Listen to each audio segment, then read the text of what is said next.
Well, hi, everybody. I'm still Bob Murray, just as I was a month ago when I was here. I've actually spoken several times now here at Cardinal. If you remember, a month ago we talked about communication, and during that time we talked a little bit about the concept of serve and return, back and forth between the child and the parent, and a little bit about how important it was for good communication for you to really understand the developmental level of the child so that your communication strategy matched their developmental level. Well, today we're going to talk about discipline, and discipline is the ultimate serve and return, and it also is the ultimate time for communication. It's really a great thing. Thanks, Alessandro. The purpose of Good4Growth was intended for us to get a better understanding of how to nurture relationships, and we've started with pediatricians to try and train them in relationship-based counseling. And the next phase, we're going to get into child care providers to help them with some of the same science. So we're kind of gathering those pieces. And this is one that is the most challenging because pediatricians have to talk about it every day and child care providers have to do it every day. And it makes it very difficult for people thinking about discipline techniques. So let me just show you some of the stuff about the medical literature around discipline in terms of relationship, which I think is what makes it really exciting. So think about your own philosophy of discipline and where you primarily fall out. Is it meant to punish an undesirable behavior? Is it meant to briefly isolate the child and get them to reflect on their behavior? Is it to train the child in how you want them to behave? Is it to teach the child to reflect and understand their own behavior, or is it to build a sense of moral right and wrong? And I think one of the interesting things about us as parents is that we have different places on this little grid of where we fit in and where we think about behavior and discipline when we do think about it. But I think the interesting thing about that is that we all come from different places. We had different experiences in childhood. We had different types of discipline that were applied to us that was based on what parents felt was appropriate at the time. We come from different cultures. We have different expectations. And we come into parenthood with our own set of, all of us, our own set of anxieties and sometimes a sense of unsureness about how to do what we think we have to do as the child gets older. So this is the first thing to recognize, is that there may not be a single answer to discipline, a single type of discipline. It really is our application of a discipline idea. So the word discipline, if you go look it up, it has as a basis the Latin word to teach. It has to do with knowledge and teaching. But if you look at the American and the British dictionaries, underneath that definition, to teach, you see the word to punish. And so those are both written into the definition as to how it's used.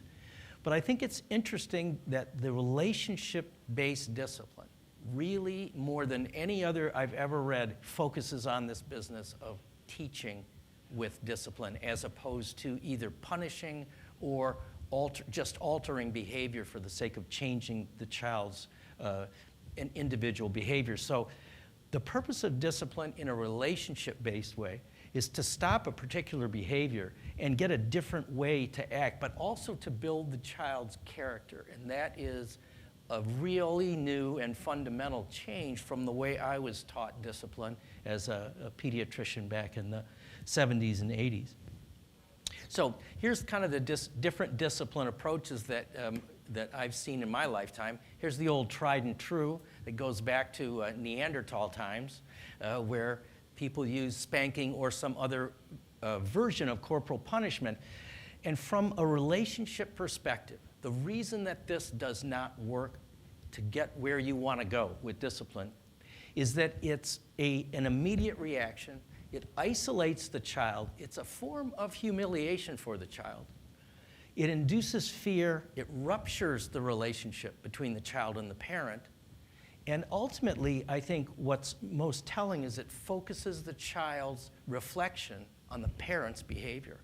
You know, the child is now afraid and intimidated and their focus is on how mad their parent is and what their parent's going to do. One of the things I think that we all recognize is that we can change a child's behavior. I mean, you can do corporal punishment to the point where that child will change that immediate behavior. But this is not the kind of thing that causes them to reflect on their behavior and learn from it and actually develop their skills in terms of thinking about what behavior is and what it should do. So I think this is one of the reasons you hear people, we wrote a spanking policy in the American Academy of Pediatrics about spanking in school, and I had to go on radio shows and call-in shows, and man, oh man, I mean, there are some people down in the South that are tough. They really felt it worked for them and it'll work for their kid, and it's just absolutely great. But I think more and more the Academy has said over the last, particularly the last 4 or 5 decades, there's better ways of doing this than corporal punishment to get what we want. I'd say for the last half century, more and more, it's been timeout has been the thing that people have used in various guises. And timeout is excellent. What you're trying to do is to take the child away for a second and get them to reflect on their behavior. And I always thought, well, one of the benefits of timeout is you're using the social life of the parent, child, and family as the incentive to bring them back from timeout. So they're isolated, they feel like they've done something to separate themselves from their little society, and then you bring them back. But it is a sense of isolation, and during this time when the child is in timeout, it's not really using the relationship, it's putting them to the side. Most of the time here, if the child did something to their brother and you put them in there, they're not thinking, what a terrible thing I just did to my brother. It's like, poor me, I'm stuck here in timeout, and my parents have taken my brother's side, So they're sitting over here stewing in their emotions. It doesn't really redirect their emotion. And it really represents, in the relationship-based discipline world, this is a big missed opportunity. Because when you're disciplining a child and when the child has a meltdown or does something wrong, that's the time to pull all your communication skills and really help that child understand why that wasn't the right way to do it and what a better way to do it is. And you do that using your relationship as the incentive for the child. So it's not the society of the family, but it's your specific relationship with the child that becomes the glue that ties you back into the child. So let's talk about that a little bit. To do that, I want to talk about the brain. We were just chatting about the brain beforehand, and I want to just talk about how it is that a child's brain develops. Because if you know this as a parent or a grandparent, it makes all the difference in the world with how you approach the kid. The midbrain is a central part of the brain which is very primitive and early in development. And what's happened, of course, since then in our development as Homo sapien is that the front brain has really layered over it and has become increasingly big. If you look at the primitive human beings, Neanderthal and the others before us, they have kind of a flat forehead here. And we don't. We've got this forehead that protrudes out, and that's because the front brain developed so powerfully over evolution. But in the sense that the child's development mimics the development of our whole species, the midbrain develops very quickly, very early in life. And it really is in full control of this kid when they're young. So what does the midbrain do? This is the emotional center of the brain. The emotional center of the brain that has everything to do with how you react to things that happen to you. So it's an immediacy, it's impulsive, it's tied with fear and anxiety, and in fact, it's right there next to the memory center. And the most primitive form of memory is memory that's tied with fear and anxiety. I mean, that's a survival mode. You learn things that are dangerous for you or threaten you, and that goes right into your memory center and is encoded. This is where stresses and real traumas and things are encoded there as well, and it's the midbrain that's responsible for reacting to all those things. So if something were to happen, I mean, if you think about the horrible San Bernardino shootings, when those happen, that is the midbrain that reacts immediately. It's fight or flight. It's like I'm being threatened. And you can see where all of these things explode.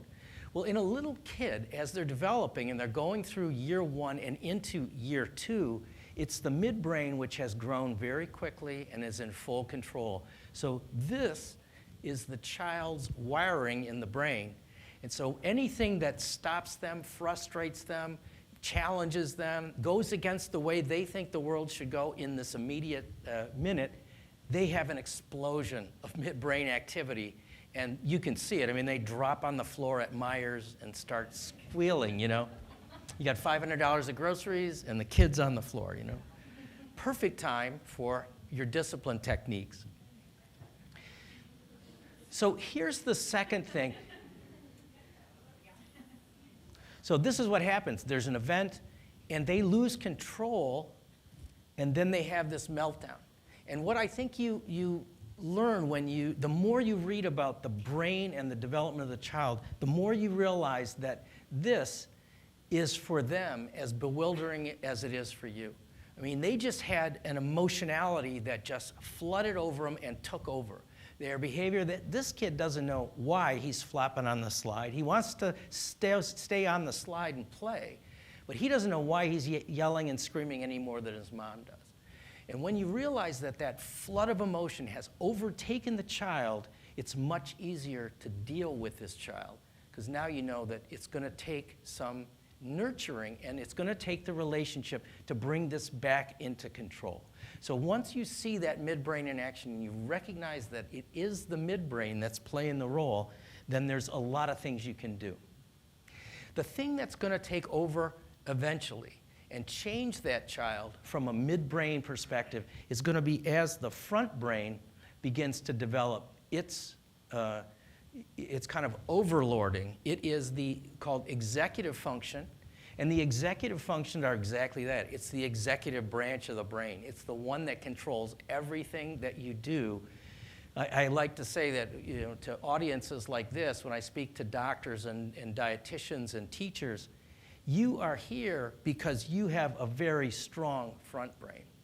You have the ability to control your midbrain, lower your impulsivity, think ahead, plan, and do your job well. If you couldn't, you wouldn't be at Cardinal Health. It's pretty simple.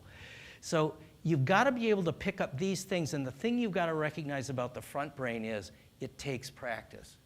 It takes practice. And that's where discipline becomes a missed opportunity if you don't use it to help them practice front brain skills. It's just a fabulous way to think about discipline. So here's the full executive functions of the front brain. And you can see them all. Organizing, prioritizing, multitasking. You all have a table full, a desk full of many different things that you're doing, both at work and at home. You have a lot of things that you work on. This is the front brain. It's focus. It's the ability to push all of that stuff aside and focus on the one thing you have to do. It's this perseverance, sustaining an effort. It's failing and learning from failing. That's a front brain tool. Memory, and being able to take a new piece of information, hold it in front of you, and bring up your memories to have a better understanding of how that new information fits into your own experiences. And then finally, monitoring your own actions. And this is where behavior comes in. If you do something, and it's something that has a terrible negative effect, you learn from that. I mean, you remember that. So this becomes the important thing, but I want to point out the most important and first thing of the front brain is right here. You control your emotions. Your boss may really have pissed you off, but you don't spout off at the boss. You hold your emotion in, and that's really important. This is step one to doing any of the rest of this for the front brain. And it's practiced in 2-year-olds and 3-year-olds. That's where our opportunity is with discipline. So what you see during a stress response, and we say stress response, it really is challenges, frustrations, stresses. It may be major stresses, trauma, divorce, violence, any of a number of things that can come at that child. But when any stress happens, you get these hormones. You get cortisol, you get adrenaline, and all the things that adrenaline normally does for you, it does on this child as well. It's fight or flight. They get agitated, their heart races, they breathe deeply, and they completely lose control. So, this is a chemical reaction on their part. It happens every day in minor ways to kids every single day. They do things and they fall down, or they try and balance their cup and they spill it, and they go through the same type of reactions, a stress reaction. But those are called positive stresses. They're minor little challenges that happen every single day to the child, and they learn from those challenges how not to do something. So if you watch a little child learn to walk, it actually is quite amazing to watch this little kid let go of the sofa, and they're trying to figure out how to balance themselves in space. And they fall on their face, and they fall on their rear, and they fall on their face, and they keep doing this over and over again. That is a minor stressor, but eventually they master it. When they master it, that's a real front brain positive. That kid files that away as something I've learned how to do. I think we talked about this before. I know we talked about this a year ago, but I want to go back and talk about it in terms of the brain here. So when a young animal and young human are stressed, they show the same type of response where they get that chemical hormonal outpouring, cortisol, adrenaline, the whole thing. In this set of studies that was done in Canada, they were working with little rat pups, and they were weighing them every day. So they had to reach into the cage, get the rat pup, take him out away from his little family and his mother and the other society, take him over, weigh him, measure him, and then bring him back. When they brought him back, some of the rat mothers were really, really nurturing, really mothering. They came up immediately, and they spent time right there with the child. They did a lot of licking, and they really stayed close with that pup. But other ones did not show that same level of nurturing. And what was interesting was the lab techs began to notice a difference between those two rat pups. As they grew, the ones who had a lot of nurturing had more exploration, they were curious, they were socialized, they were healthier physically, they were less aggressive, less anxious, and they worked much better in the group. The ones who didn't get good mothering were antisocial, they were irritable, they tended to be very fearful and anxious. They stayed to the side. They were unhealthy, and they didn't live as long. This group here was very much midbrain. They acted like they were midbrain. They were very anxious, very fearful, very pulled away, very stressed. And the reason that they found was that their stress hormones that shot up when that big hand came in and pulled them out of the cage was brought back to normal very quickly by that nurturing, mothering interaction. And if they didn't get that from their mother, those stress hormones stayed high, and it slowly caused damage to them. And they were unhealthy, and they ended up being not only behaviorally different, but physically and mentally different as well. Fascinating set of studies, replicated on human beings. Children do the same type of thing. You put a child through stress after stress after stress that's intense, those hormones stay up for a long time, and it changes the wiring of their brain, where the midbrain actually becomes the predominant driver, not the front brain anymore.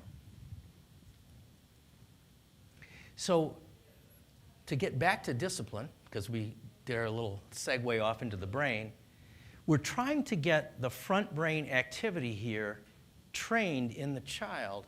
It requires practice, and it takes time. And the act of helping the child develop these is called scaffolding in this new literature, scaffolding.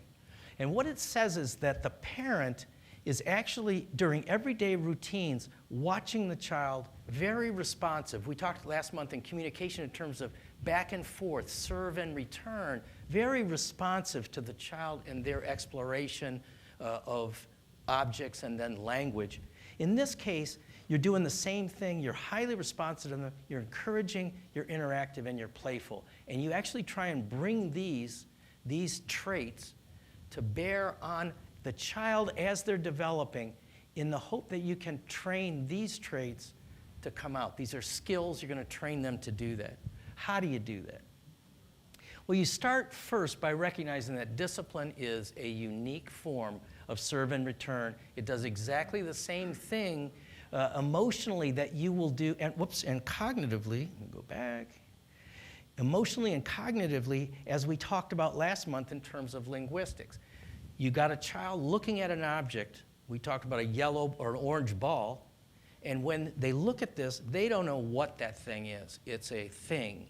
And you say orange, and you show them that it rolls or it bounces, and they learn orange ball.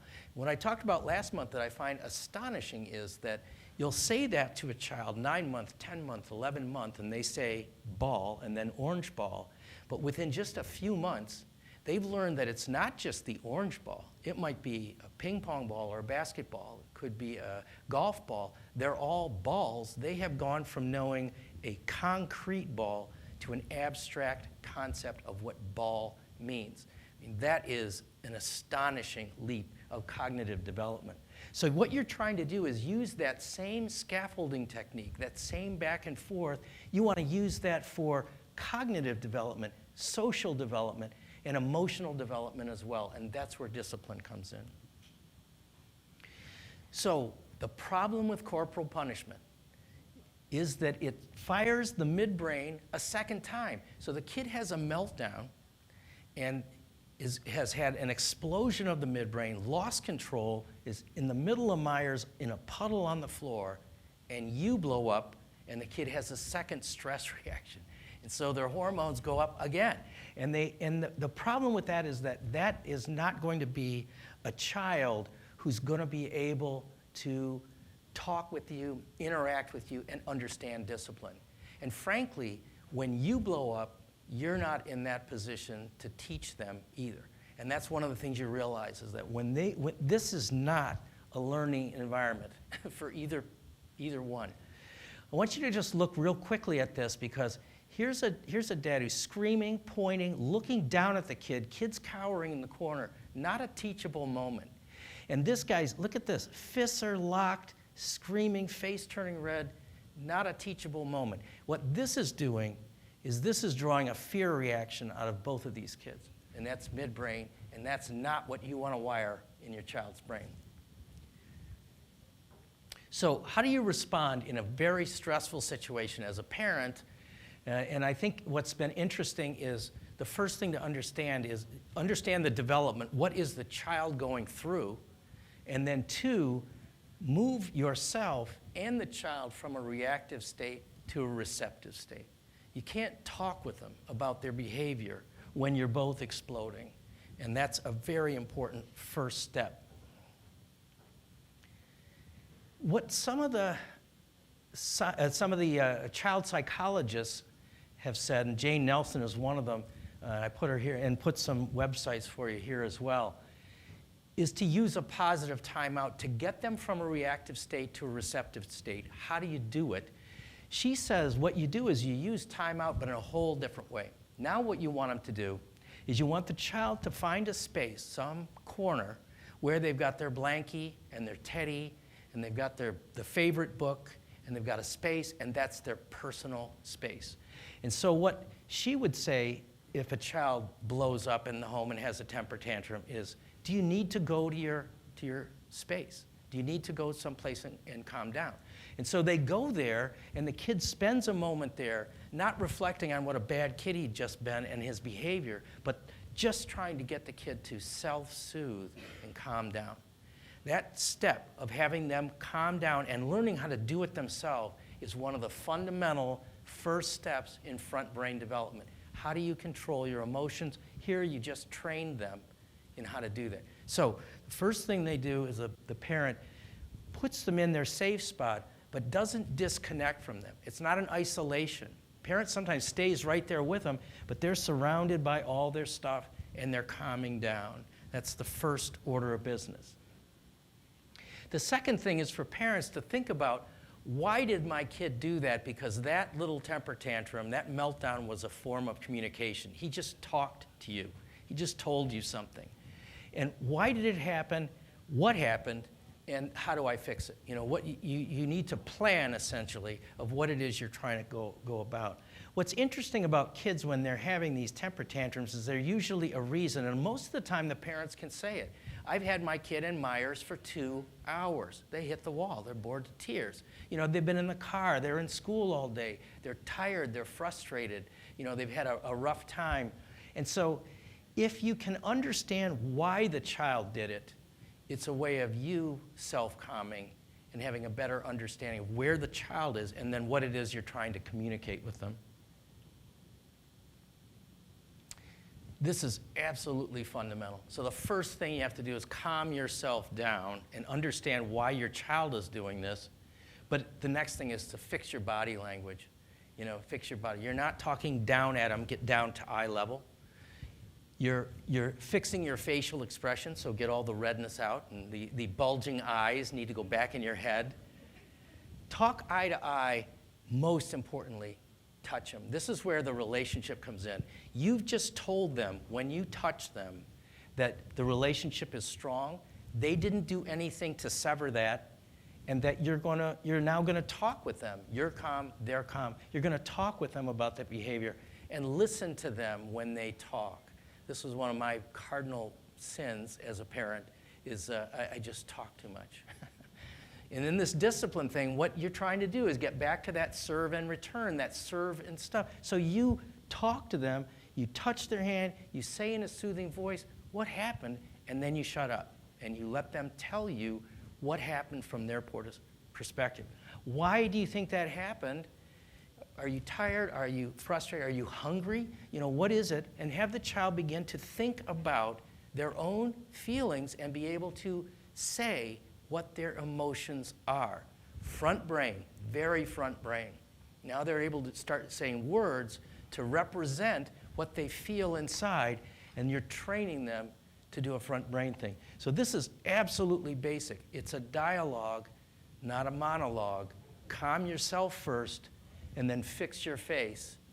Get down at their level and begin the process of chatting with the child once they're calm. So here's the 5 steps that most of the relationship-based disciplinarians go right back to these. Both parties are calm. Ask your child about their behavior. Have them stop and think about why they did what they did. Show tremendous respect. That should never be broken, that respect for the child. That you understand that they are tired or frustrated. You've been in Myers for 2 hours. I know why you did. You know, that's something I know. The kid says, I want to go home. You say, I understand that. And then have them name the emotions or help them name those emotions, because that's where you transition from midbrain in control to front brain in control. You're helping them say, I felt angry, or I felt frustrated. I wanted to go home. And by saying that, the next time they're able to start to articulate how that feeling feels inside. And then for older kids particularly, you ask them, how might you do this differently next time? Instead of falling on the floor and screaming at Myers, could you tell me that you're feeling really tired and you really want to go home? Maybe we need to take a break and sit down, you know, have an ice cream cone or something, and just sit for a minute and calm down and de-stress, and then finish our Myers adventure. What this does is if you set your mind on where the child's developmental level is, and if you try and understand what it is they're thinking and what happened to them emotionally when they had a meltdown, it begins to drive you into this perfect middle where you're structured, you're giving them structure, but you're flexible because you're able to understand how it is that your child is behaving the way they are, and you're able to respond to the words that they're telling you rather than to the event that happened to them. It moves you away from a very rigid style. The kid will obey me. The kid has to do this. This is the way they're going to behave. This is the way it's going to be. And it moves them to this structure with flexibility. And this is where parenting really becomes powerful at training the child to handle their own emotions going forward.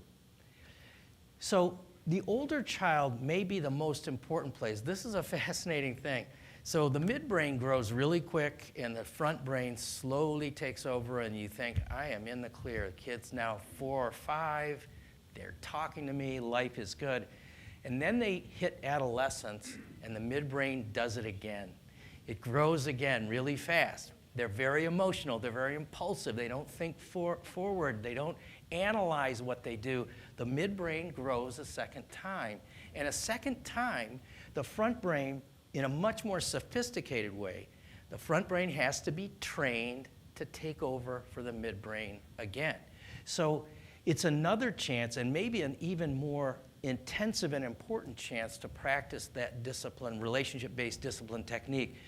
But one of the things that they talk about is that if you can ask the child, the teenager, when they say they want something and you say, no, I don't think it's a good idea for you to go with your girlfriend to a cabin in the woods for the weekend. And they have a meltdown. You can ask them, you can tell them your perspective. You're in a conversation, it's a dialogue, you're talking, and ask them for a compromise.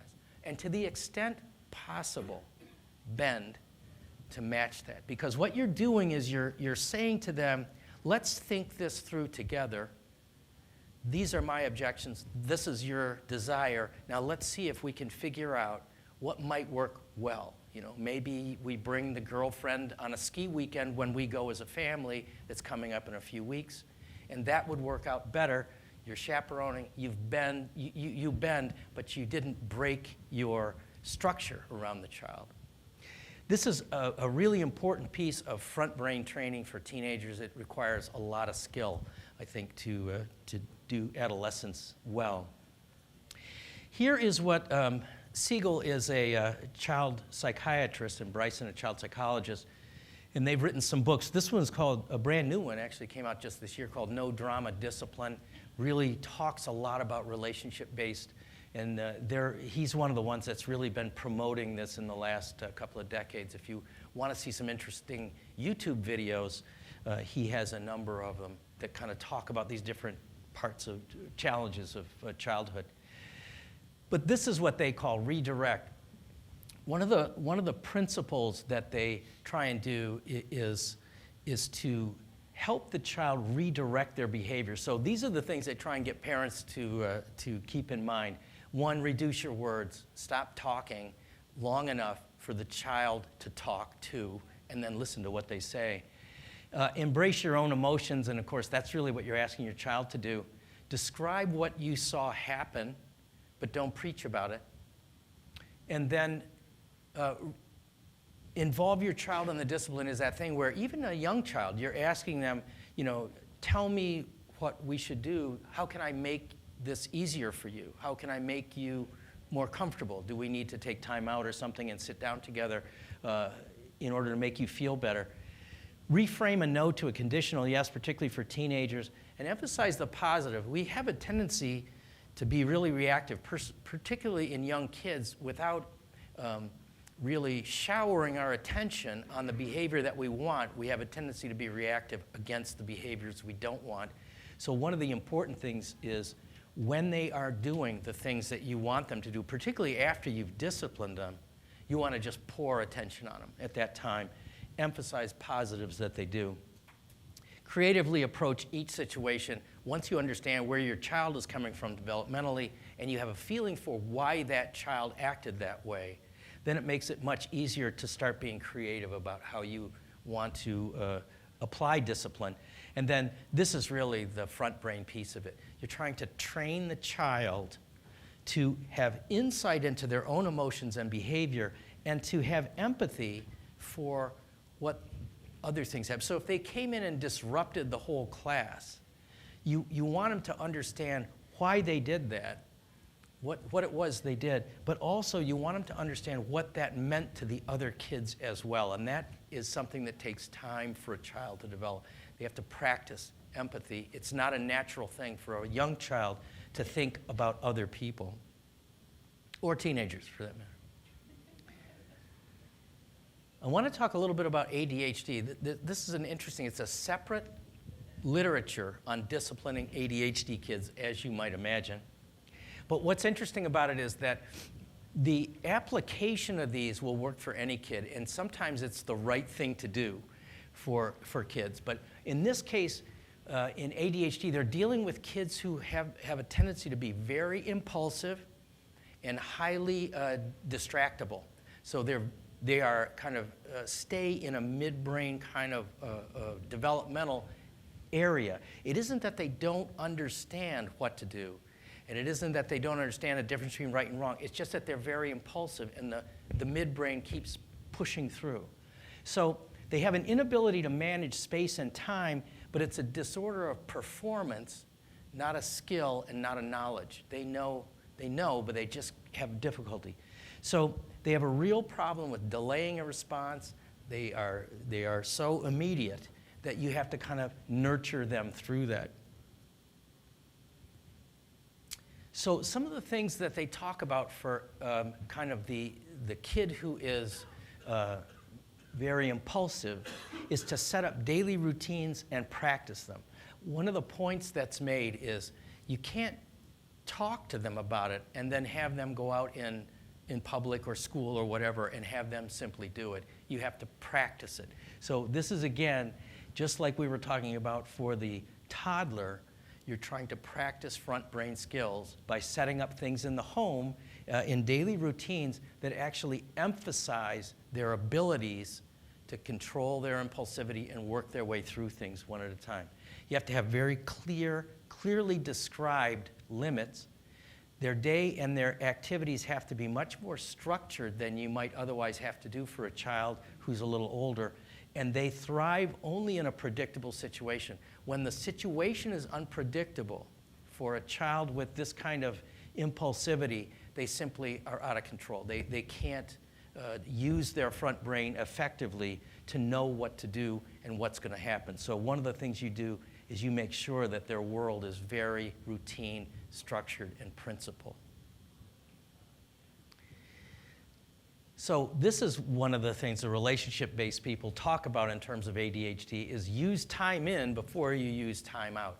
Get there first, reward behavior, anticipate their impulsiveness, and find ways of rewarding them for overcoming their impulsiveness as opposed to reacting to it all the time.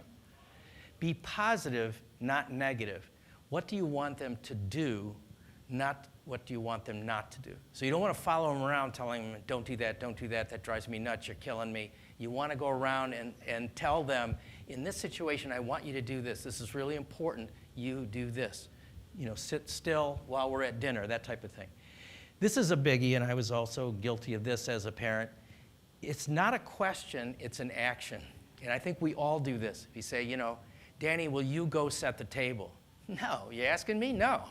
I don't want to set the table. So it's not a question. It's, Danny, it's time to set the table. The plates are over here. And so you want to start the process here with a clear message to them. This is what I need you to do now.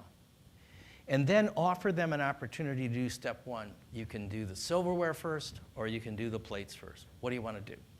And that may sound kind of silly, but you're giving the child here an option, but in a very tight little box. You know, I want you to set the table. Do you want to do this first? Do you want to do this? What helps you?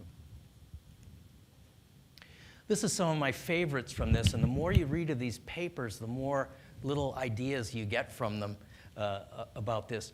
But what they want you to do is practice behaviors in the home. So let's say that you have a problem with your child getting up in the morning and getting, you know, teeth brushed, down to breakfast, and out the door. And so he's always late. He's always making the whole family late.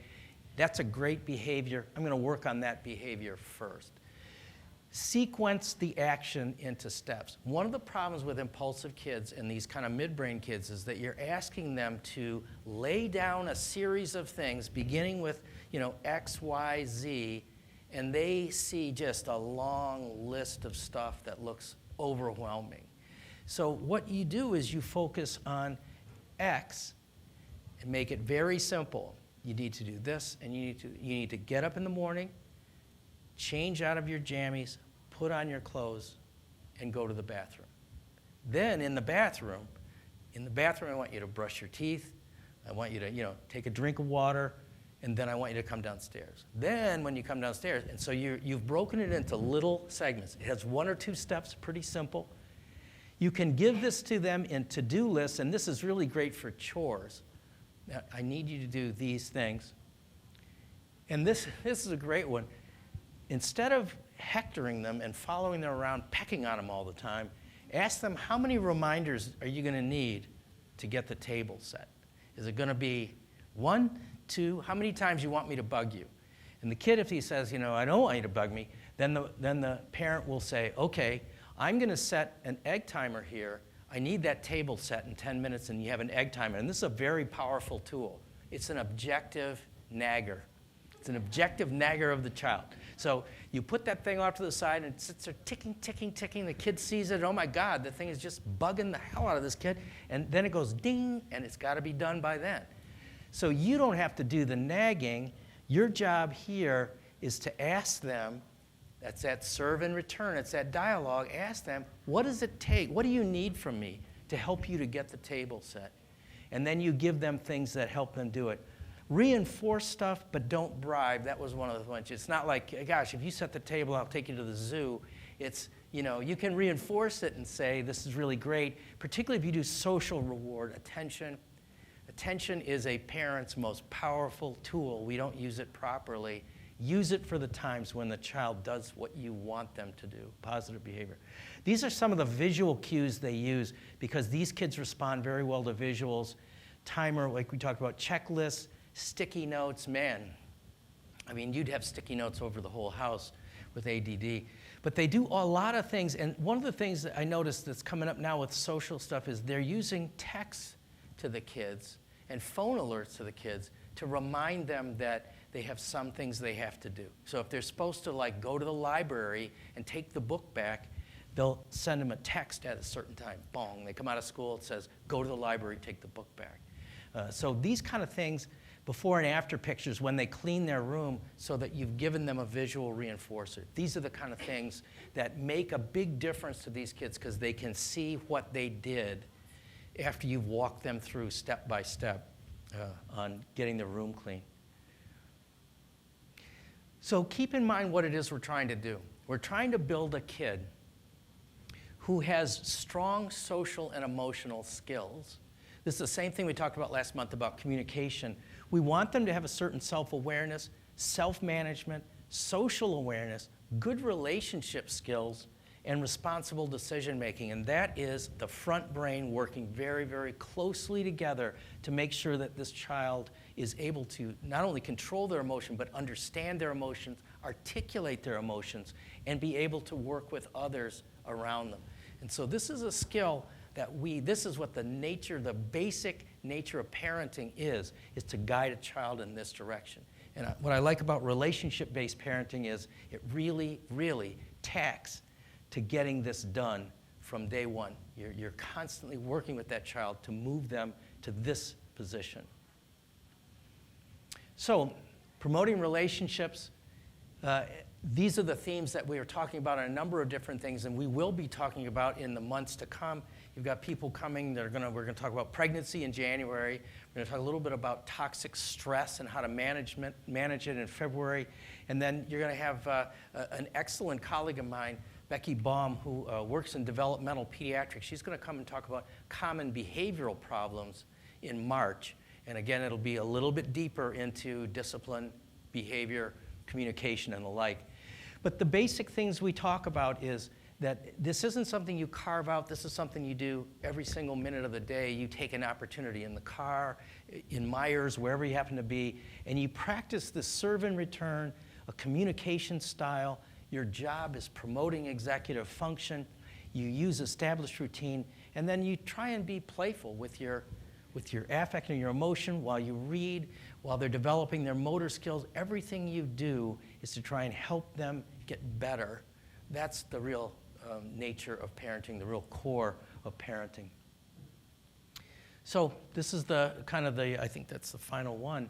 Basically, model what you want to see. So if you're exploding, they're going to explode. And it just kind of feeds into each other. So the first thing you want to do is make sure that you're in touch with your own emotions. You can self-calm, and then you can begin the process of working with them. Use your relationship. Accept the child's feelings and what they are experiencing. It isn't what it looks like for us socially at Myers when they're laying there screaming and everybody's looking at you as a bad parent. It has to do with what are they feeling and why.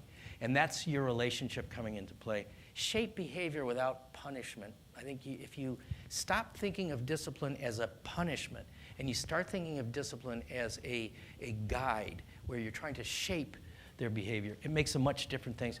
And then you tell them finally, and this is kind of the ultimate rule, having emotions and expressing emotions is okay, but it's not okay to hurt others, and including hurt others' feelings, and so you're trying to teach them empathy at the same time that you're teaching them how to control their own emotions. A really critical skill for a young child and very front brain. So that's discipline in a nutshell. So now you can ask questions of someone who knows absolutely nothing about